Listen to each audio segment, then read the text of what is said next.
Choral Society soprano Nadari now, and she will offer a reenactment of Betsey Stockton and her incredible journey to the Hawaiian Islands. Miss Stockton. Hello, dear ones. Now just imagine a child born into slavery in Princeton, New Jersey, in the household of Reverend Ashbel Green, president of Princeton College, being given access to the most amazing library you can imagine. I thought I had died and gone to heaven. Books everywhere, lining wall to wall. Science, history, scripture. Worlds far beyond my own, right before my eyes opened. Honestly, they probably wondered half the time where I had disappeared to. Buried beneath some stack of books, mountains of books, probably forgetting to eat, feasting on knowledge. But like the word says, I had food they knew nothing about. Doing the will of He who sent me. In my explorations, I read somewhere that darkness is simply the absence of light. You know, the way sunrise quietly overtakes the night. Perhaps the human soul is something like that. If we do not nurture that light, darkness quietly enters the unkept places of the mind. It's so important to keep that flame burning, or it will burn out. Feed it, you know, a little wisdom, a little faith, a little song. And light will never truly disappear, even if a single spark tends that flame. And I hope and pray that we remember to fan that flame. Now, when I came to the Sandwich Islands, what you now call Hawaii, I believe I found my second home. And let me tell you, when I saw Maui, the mountains looked like they were touching heaven themselves. The ocean breathed against the shore. Children laughing. Palm trees swing and dancing in the trade winds. And people moving with such rhythm and ease. The islands themselves seemed to breathe in rhythm.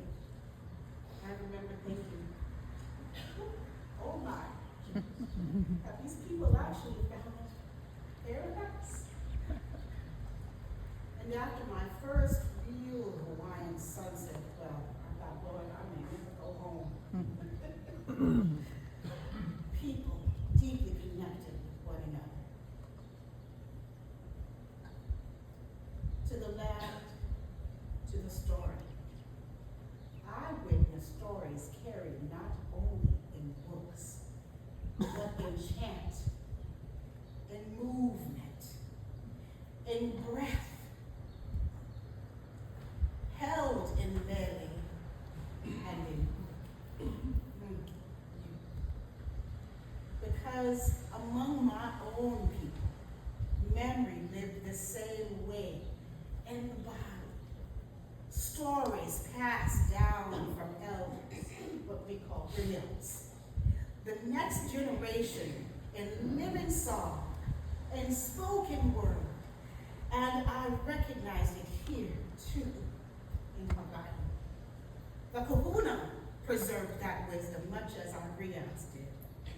Now mind you, when ancient storytellers gather, you better just settle in comfortably, because nobody tells a short story. The people carried history through chat, through melee, through hula, the way my people did. Voices rising in kumamau and pua. Stand together. Breathe together. Carry memory together. Now understand in these times, women, let alone a colored woman, were denied access to education. But God put a hedge of favor around me and opened doors for me. Woo! And once that door had opened,